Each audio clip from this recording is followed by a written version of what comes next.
Hello and welcome, ladies and gentlemen, to some more Warhammer 2 SFO.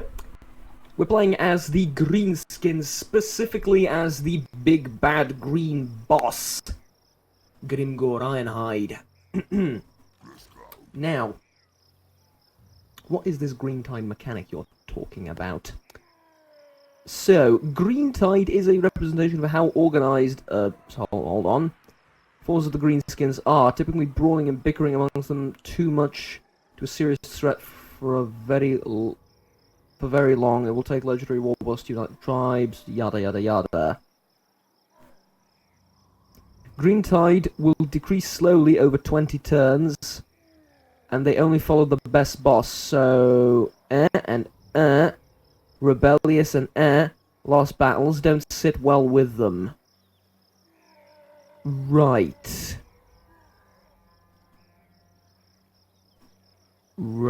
Well, we're just gonna have to learn how to play on the go, I suppose. So this is what this does.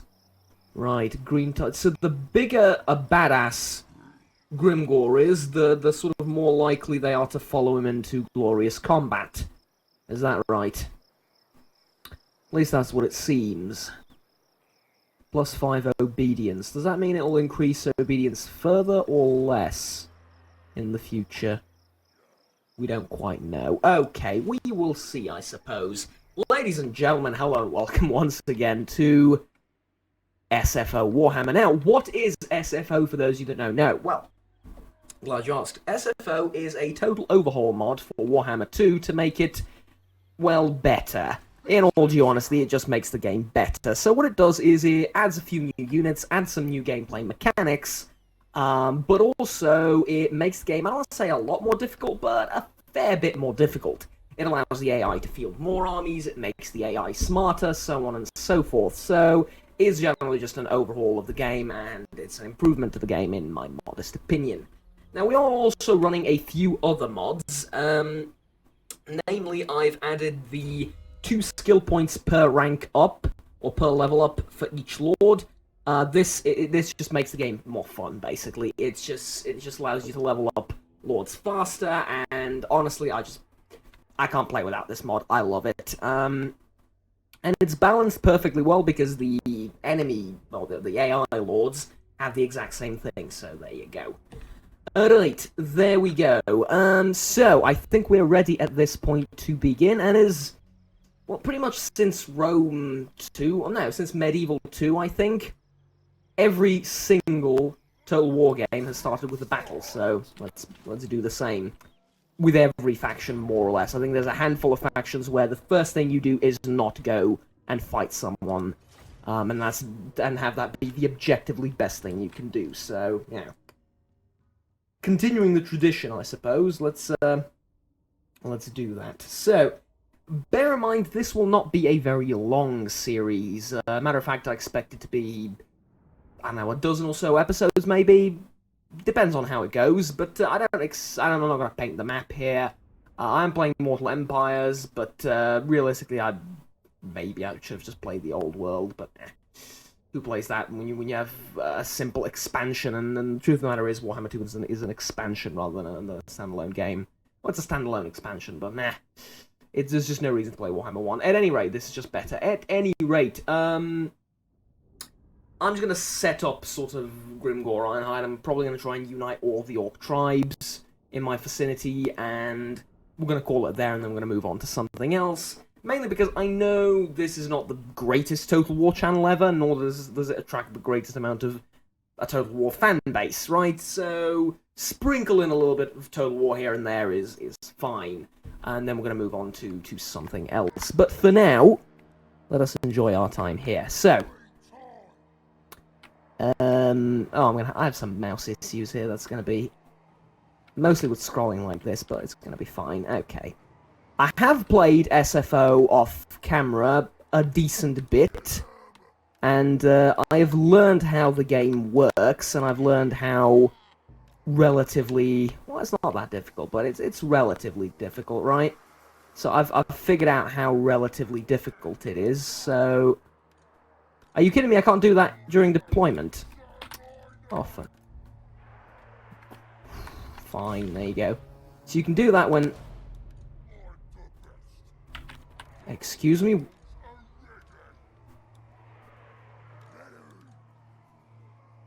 Since when can you not hold down a unit to move it? Maybe it's an SFO feature, I don't know. I really don't. Huh. It's probably me going crazy then, okay. Well, shall we begin? What do you think? I think we shall. I want to get into range with these things and fire at the orc boys. Do I? Yeah, I do. Yeah, I do. Alright. Actually, we might want to fire this personally, or at least one of these. So how does this work? I'm assuming at max range, basically.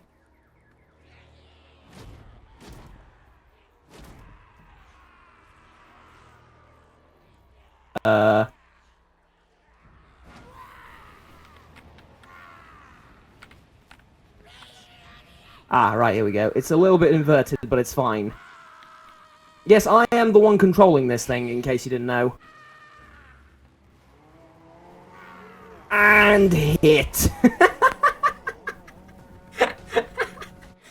Oh, this is the greatest game ever. Alright, here we go. Once again. Once more onto the breach, dear friends. Once more. Alright. Coming in hot!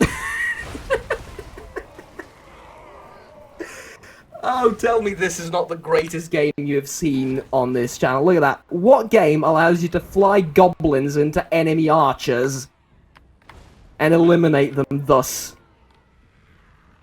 Look at this. Look at this. It's amazing. It is absolutely amazing. Now, just how lethal it is, I don't know, but I've, like, killed half the unit already, so... Suppose it's bound to be pretty good, right? I'd imagine so. At any rate, let's focus on the battle instead of, mucking about. So here's the sort of main figure of the campaign. And, well, what do you need to know about Grimgor Ironhide? Grimgor Ironhide is the single greatest melee character in the game. Why so? He starts off with 550 weapon strength, which is armor piercing, at the beginning. Level 0. He also has 79 melee attack, 120 armor, and a healthy chunk of hit points. He's also armored. Well, yeah, it's 120 armor, I said so. Yeah. This is what happens. Well, actually, I'm going to screenshot this, and this is going to be our, Hold on, let me... Was it K to disable the... Yeah, see, I remember. This is going to be our screenshot here for the, There you go. This is going to be our screenshot for the episode. He's really good, and he gets only better as you progress. So, just remember how good he is, and, all shall be well. Let's beat these guys up, basically. Okay, so you're shock cavalry. I'm gonna need you to attack those Arab boys, and I'm gonna need you to hit that. You are gonna go around, and you're gonna flank the orc boys from behind. I'm gonna get the goblins to shoot at one of these two. And there you go, that's enough to break the Arab boys, but keep chasing them just because. Now, it is very early on, and the mod does not exactly do wonders to buff already overpowered units. As a matter of fact, it tends to balance them out a little bit, so... Plus, this is a pretty decent orc war boss to begin with, but... Regardless of this fact, we shall persevere. The shock cavalry's been massively improved as well. Now, here's the thing, I haven't played this game in a while, and a lot of the gameplay mechanics that I'm going to talk about have been implemented vanilla, and have only been improved a little bit or tweaked a little bit by SFO. So what I'm saying is I'm not 100% sure of what's been added by the mod and what's sort of been added through various free patches along the way, or bits of DLC here and there, but none of that really matters. All that matters is this game has gotten way better since I've played it, I don't know, a couple of months ago, maybe even a year ago, and back then it was pretty damn good already, so there you go.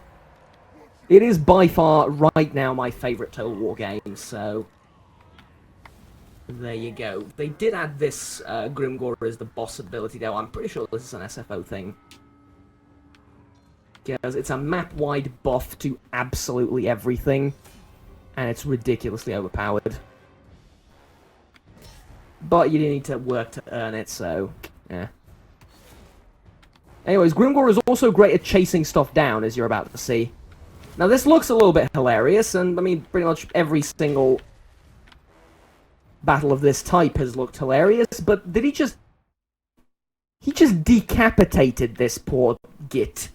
Look at that. That's one... There's his head there. That's one decapitated orc. Grimgore, you beautiful monster. Okay. And we've pretty much managed to kill everything, right? We haven't managed to kill the goblins, which... not the greatest problem, but hey. Let's do our diligence. Kill the orc boys as well, chase them down. By goblins, it's a little bit embarrassing, but... Hey, that's what happens when Grimgore isn't the boss.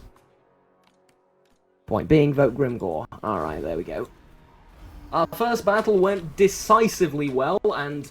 No, I'm not saying that just because we got a decisive victory. The thing, by the way, is a little bit broken. The victory rating thing? Yeah, I'm not sure how it works. Because you would think the better you do, i.e. the more enemies you kill with fewer losses, you would get a better result, right? So I only lost 39, I've killed like 600. Decisive victory. Thing is, I've gotten close victories when I've lost 0 troops and killed thousands of enemies. Fair enough, I cheesed my way to do it with spellcasters flying around the map. Okay. But I got a close victory and I lost nothing and I've wiped out the entire army.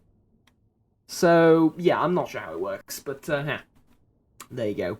By the way, if for any reason you would like anything renamed, be it a lord, a unit, anything along those lines, feel free to tell me down in the comments below, and I will rename whole armies for you. I won't touch the settlements because of the lore thing. It just bothers me when I change the name to something stupid. Like, look, Black Carag is supposed to be Black Carag. Carag 8 Peaks is gonna stay Carag 8 Peaks because there's 4 factions on the map whose lore is centered around the bloody place, whose gameplay mechanics are centered around the bloody place, right?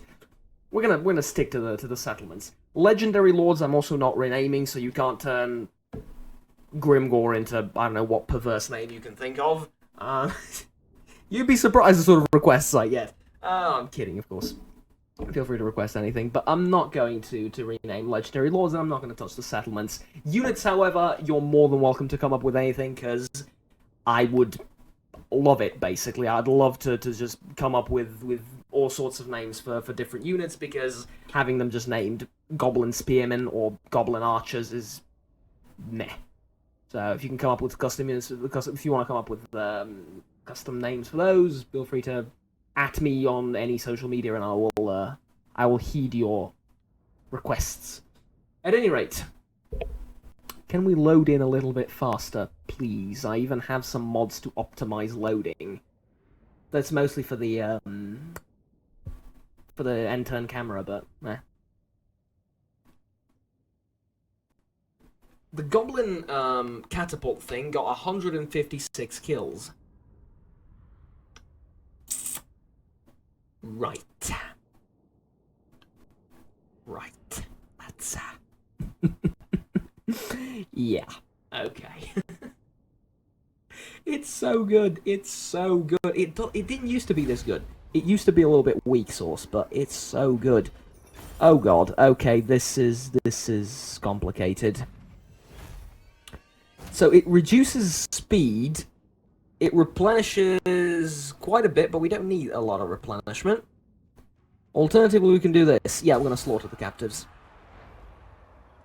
There you go. Let's go. Aren't you dead? The Orc Arrow boys survived. Oh, you're messing with me. Alright. Fine, let them live. Hop over the border for more replenishment, and, let's see. I'm gonna level you up in a second, but first of all, I need to build stuff up here. So, one very boring, but incredibly important and prudent thing to do is to plan. I know, it's so boring, right? Here's the thing, though. You do sort of want to plan your constructions. So, big fort. Yeah, we want this. We definitely want this. Dorks Rock, we also want this as well, because it's faction-wide buffs everywhere. Yeah. So, 1, 2, 3, 4, 5, because I want this to be a recruitment center. 1, 2, 3, 4, 5. Thankfully, this thing has a lot of slots, so... The recruitment thing is good. This recruitment thing is... Oh, god, yeah, we can't do this. Ooh, that's a shame. We can't do this. Okay, so all of these... So these are 4 buildings. We're going to build them here. In Iron Rock and Caragdron. So for now, let's go with recruitment, which will be this building.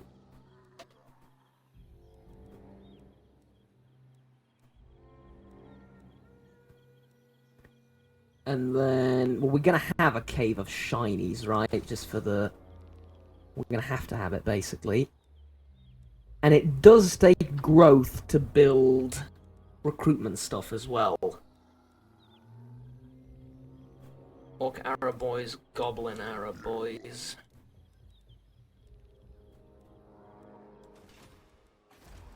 And what will this give me? Archers, basically, Wolf Riders. Okay, well... Let's level you up really quickly, see if you don't have any special skills lurking over here. No.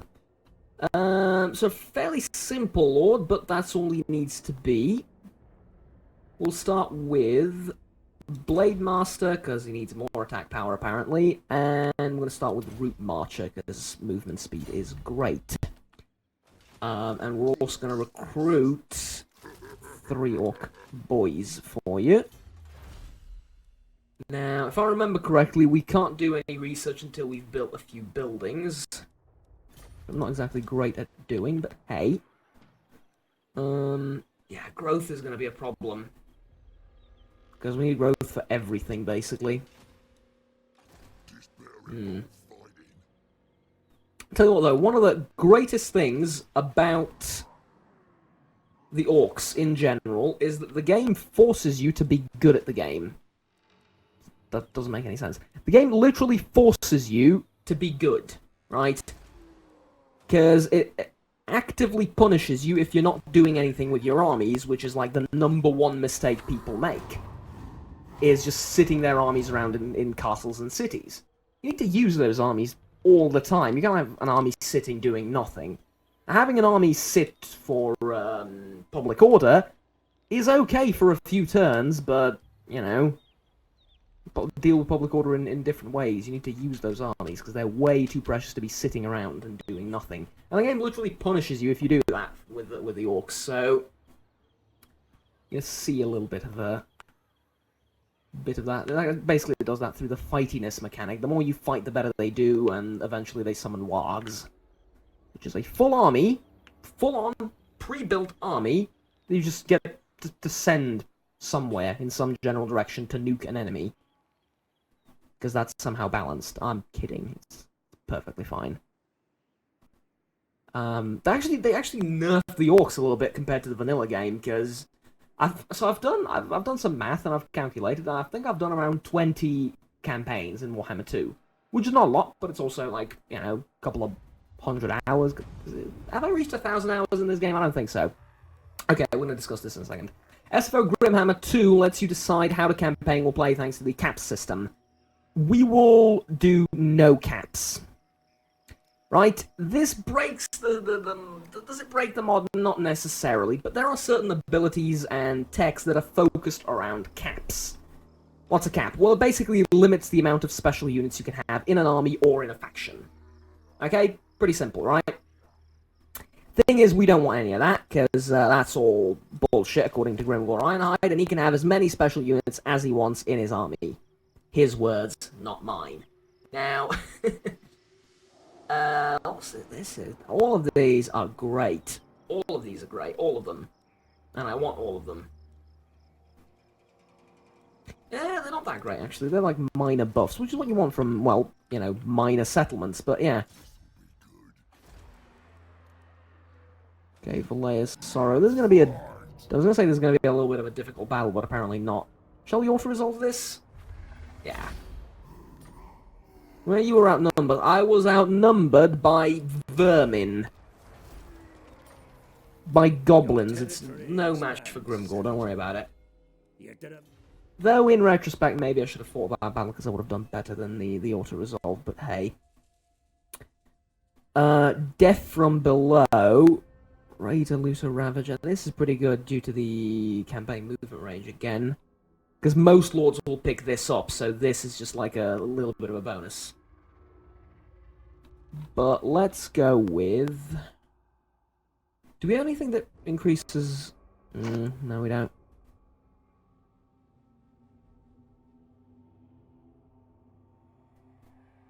Ooh, none of these increase the replenishment time.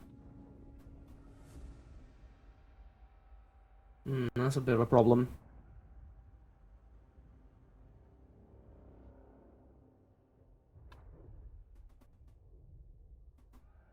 Okay, let's increase his health points.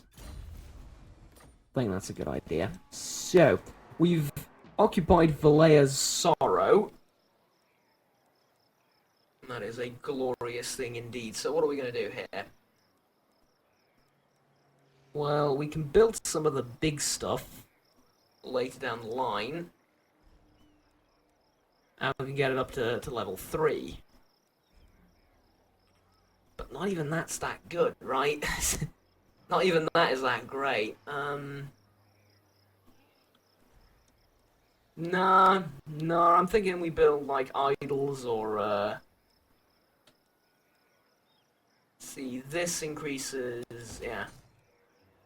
Yumi pens, sure. And we can't recruit anything here, so that's fine. Eventually gonna venture out and come and fight me. Well, eventually being the key word there. Now, we can also confederate among each other. We Gitz, but, well, it's somewhat unlikely that that'll happen. Mutinous, Crooked Moon, Mutinous Gitz. Can we not fight one another for a while I go and clean up north? No? Huh. Alright.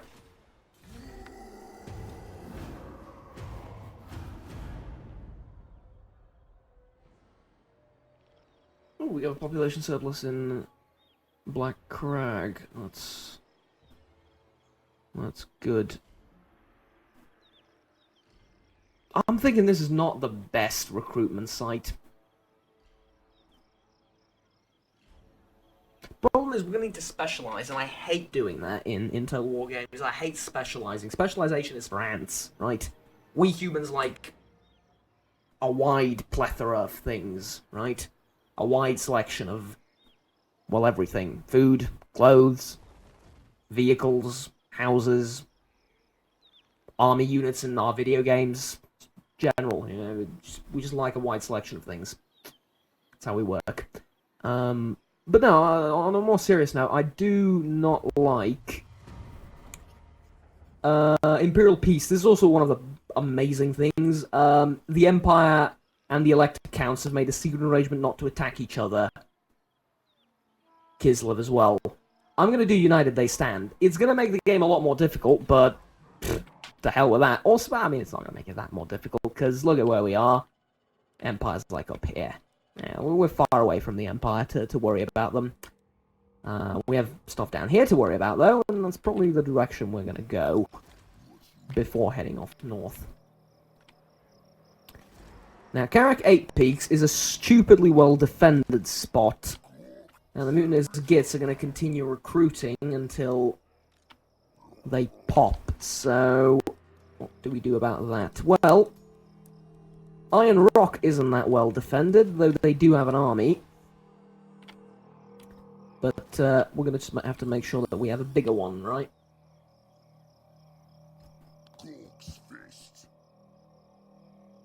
Now, imagine I go there.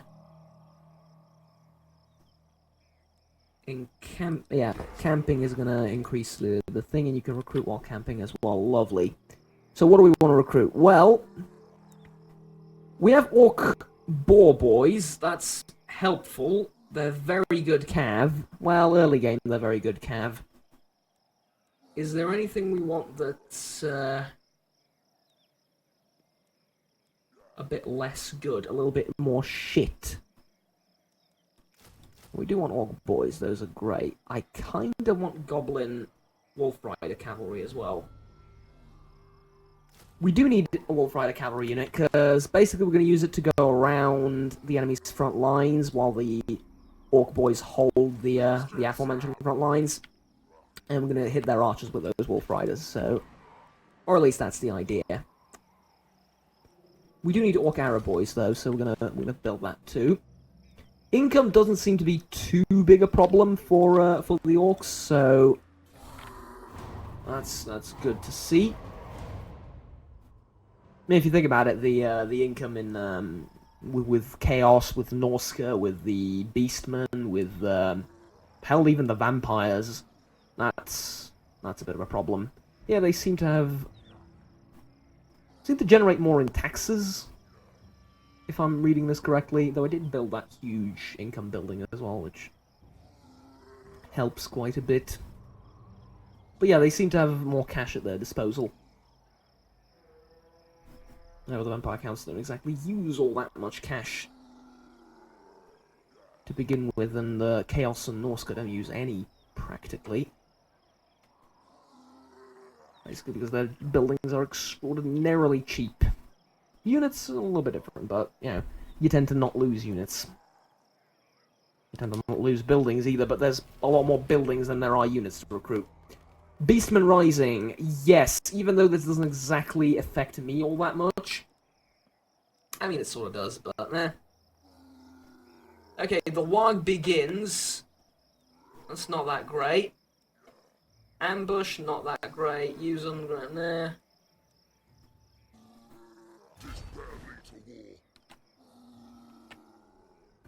Okay, so you've recruited 11 and plus 1 extra here.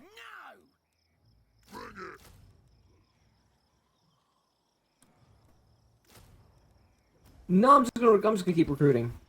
F you, I'm just gonna keep recruiting, yeah. Sounds good to me.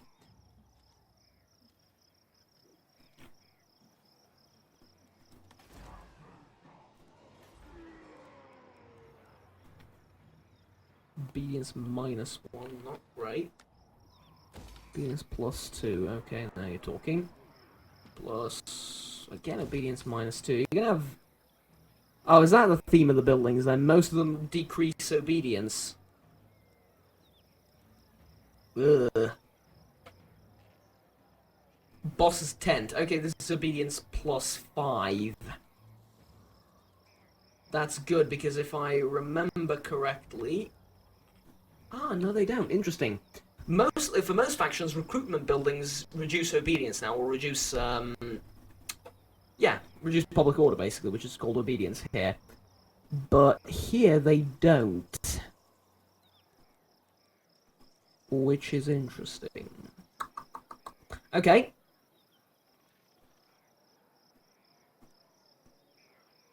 Campaign movement, really? Oh, but then it provides stuff like it then provide it then provides faction-wide bonuses. Hmm.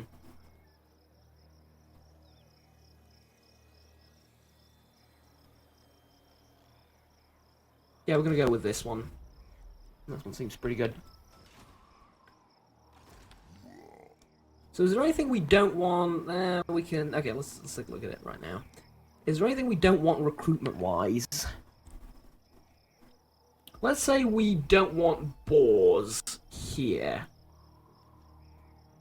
Colossal squig. I want a colossal squig. I think there's a better place to recruit these. So let's say we don't use squigs or boars in this place and we recruit them elsewhere. And so let's imagine that's what we're going to do for the time being. It's vital to a good campaign that you plan these things out. Because in an ideal world, you have one place, two places where you recruit units, and the rest just feeds into the economy. Right? That's what you want. Everything else is there for the economy, alternatively for defense, but usually there's not that many economy buildings, so you sort of mix the two, right? So economy and defense is everything else. Defense being literal, like, forts and defense buildings. But recruitment is like 1 or 2 provinces max, and then everything else just needs to feed into the economy and to keep the war machine going. And it's especially true for any of the newer Total War games that basically allow you to recruit from a global pool, or where you can pretty easily just force march your way back to the capital, recruit units, and then go out and fight again. Now, is that possible to do when the recruitment center is here and we're fighting Norska up in the frozen north? Yes, again, because regiments of renown and global recruitment. It is more than possible because of those 2 reasons. Now, here's the thing. You're pretty good at recruiting units, I'll give you that, but you're not as good as I am. I.e., I can recruit more than you. Well, I seem to be recruiting more than you, I think. Yeah. Because I outnumber you pretty heftily right now, but you do have that garrison. Issue is, you're sort of hard-coded to leave every now and again. Plus, if I start raiding, you're gonna leave anyway, so there you go. And I don't have any real obedience problems yet, so let's keep it going. We're never gonna force that army out with the initial stack, right? We need to build up the Greenskin horde. Alternatively, I can wait for our Warg and send it, and then attack them in the in the midst of a Warg siege. But no, it takes way too long, and we are on a timer. Not for any, out of game reasons, but for specific in game reasons. The more you wait, the more powerful the AI gets. Now, Norska starts moving south. Kislev falls pretty easily in this mod, and in well, actually, it falls a lot harder in this mod than it does in vanilla. But hey, and also the inevitable chaos invasion around turn 70 to 100. That's on the general area, I think. Right, time for prosperity. Gives stability or obedience. Lovely. So, the one begin. No, it's this, right? Yeah, this is looting. Hello. Would you like to hear about our Lord and Savior, loot? Wait, you recruited units as well? You're not right in the head. Well, I'll fight 2 stacks, I don't care. I'm crazy, I tell you, I don't care, I'll fight 2 stacks. Skaven corruption is insane, though. Skaven corruption is just absolutely insane. There are ways to combat it that are fairly effective, but it's pretty insane. Effectively, you need to build a building in order to get rid of Skaven corruption. And it's not a building that adds Untainted. No, it's a completely different building. Specifically against Skaven, which is... I don't know, they're a bit too... The faction is stupidly weak. The mechanics that influence everything else coming from that faction is, like, annoying, which I'm pretty sure is how Skaven work lore-wise. They're stupidly weak, just stupidly annoying as well for everyone. Hey. it's a great mod. I can't... it's also not even done yet. Like, there's like a whole list of factions that need to be reworked, and, you know, units and mechanics to get added into those factions and all that. Orcs aren't even done yet, or Greenskins. They have some mechanics and some rebalancing has been done, but they don't have, like, a lot of new units.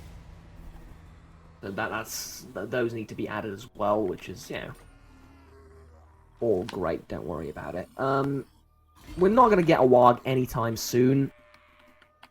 So, what I'm thinking we do is we just go at them, right? Screw it, I'm crazy, I'll fight you, you know?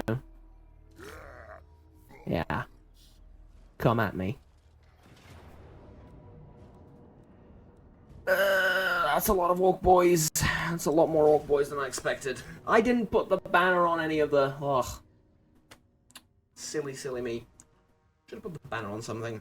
It might make the difference, you never know. But how do we fight this? Considering they don't have a catapult, the most wise course of action would be to sit back, but that allows them to regroup. Mind you, the bulk of their forces are coming in reinforcements anyway, so that it's not like I'm fighting half the army here and half in the back. So ideally we take the high ground and we bombard them with goblins. Yeah, don't worry about it.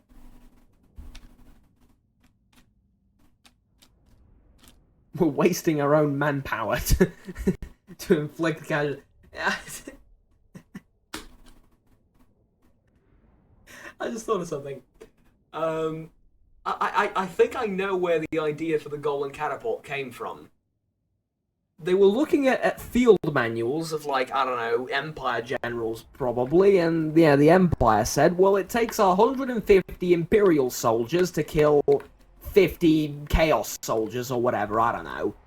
Or, I don't know, 50 Beastmen, or 50, no, not Beastmen, 50, Ungles, right? So they were looking at those numbers, the goblins, and said, so they take 50 Imperial soldiers to kill 100, or so they take 150 Imperial soldiers to kill 50 Ungles. Interesting. We think we can do better.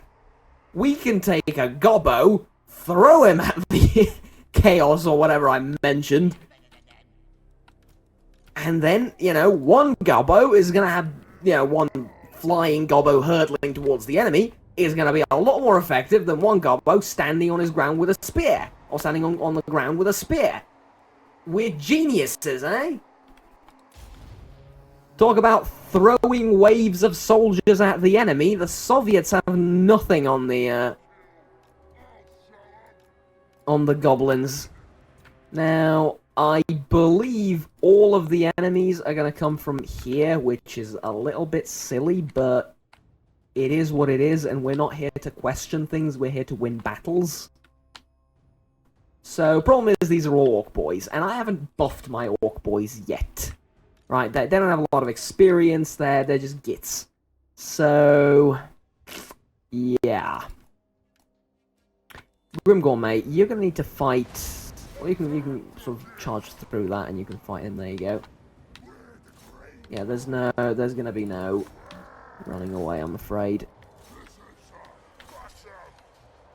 This is a lot easier to do with vampires, I will admit. No, keep going, keep going. Now, you don't do anything stupid, alright? You just sit back there and pretend this is all part of the plan. Remember, you're taking a bit... I'm worried as to the amount of damage you're taking in general. You're shooting at the wrong things. No, you shoot at them, you shoot at them, you shoot at, I don't know, friggin' them back there. You shoot at them back there as well. There you go. Not exactly the battle to not be using the entire army, but we can't exactly squeeze them through there, I'm afraid. Plus, not having goblins in the front line is actually a good thing. I'll get you back there to fight those things. What is going on with the frame rate? I understand we're fighting a conglomeration of several orc hordes, but still. Okay, you're gonna now witness the power of Grimgor Ironhide and why he is, well, stupidly powerful. See all these orc boys? I don't want to. That and the black orcs are capable of breaking through all of this on their own, provided they fight it one at a time with a little bit of respite in between. Which you might think is a tall ask, but it's really not. Trust me. The boar boys charging in and out of here is hilarious. What's hilarious is they're actually managing to do it. The beauty of this plan is, I don't intend to kill all of them here. No. The siege attrition is going to take care of that. I intend to break all of them. Which is a very, very different thing indeed. These little boys, they're fairly problematic.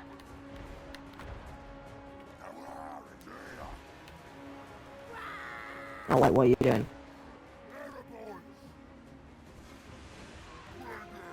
What are you doing? No, what are you doing? Okay, we've lost the archers. All of them? Well... most of them. Thing is, we're breaking the enemy, and we're not breaking a sweat pun fully intended. And the only unit to die are going to be the goblins in the rear fighting, you know, a fraction of what the orcs have to fight, but hey. It's the ability, man. It's absolutely the ability. It makes each individual unit fight with the tenacity of 2 units, which is just, you know, plus the artillery helps. Like, we're going to see the results after the battle. I guarantee you the artillery have done more than any individual unit of orcs. And I'm pretty confident about that claim. Which you sort of expect, considering the amount of enemies lumped up together. And further beauty of the tactic is, once they start running, they can't come back into the fray. You know what I mean? Because yeah, the edge of the map is right there, so they just go away. Unfortunately, this isn't Rome 2, where I could take 2 units, bring them here, and just slaughter the entire army in one battle, which would be glorious. But you know, we can't do that. Unfortunately. I just want to bring to your attention also for a quick second that the Black Orcs haven't taken a single casualty. Because they're freaking Black Orcs, right? We did lose the unit of goblins though, which is... well, we didn't lose it, we It would be more correct to say that they lost us, if I may quote the importance of being earnest on you. Alright. Ladies and gentlemen, total victory on the field has been achieved. We are going to try and run down as many of the enemies as possible. But, yeah, I would say that I've done fairly decently, all things considered, in this battle, and in general so far. Ooh, while we're chasing those down, because there's not a lot to, it's not much to look at, let's take a look at the battlefield.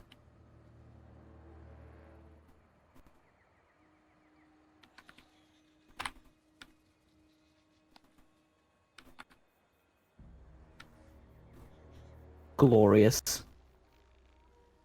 Absolutely glorious. Look at it. Few more battles like this, and... well... great things will happen. Okay, did you get him? Oh, you're chasing down poor gobbos.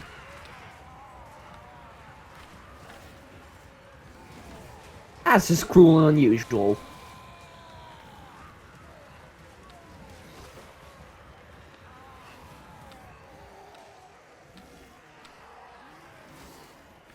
Tell you what, I had a lot of critical things to say about the Blood and Gore DLC. That it's unrealistic, that it overdoes it, the fact that you have to pay money for something so basic as blood and gore in a Total War game is ridiculous, but you then look at all the dismemberment, the missing limbs, the, I don't know, whatchamacallit, the,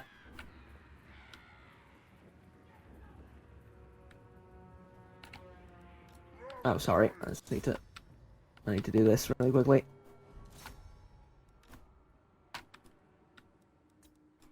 The decapitations and everything, and you gotta think to yourself, it was worth it. It was worth the, was it $5 or something like that? It was completely worth it. I don't think I'm wrong about everything that I just mentioned, but just look at it, you know? Alright, heroic victory, ooh. Actually, it just occurred to me, someone might not know what the difference between close, decisive, and heroic is. XP gain. That's literally everything. That's the only difference. The amount of money you gain, I don't think it changes. I think that's based on the amount of enemies you kill. But what does change quite a bit is the experience both your Lord gets and the individual units. So there you go. And now I need to lean back, stretch for a second. There you go. And wait for the game to load in. But tell you what, I'm going to cut it here. Thank you very much for watching, ladies and gentlemen. This has been the first episode of Let's Play Warhammer 2 SFO as the Greenskins. And, well, I hope you enjoyed it. Like and subscribe down below if you did, and I'll see you guys next time. Have fun, take care, and bye-bye.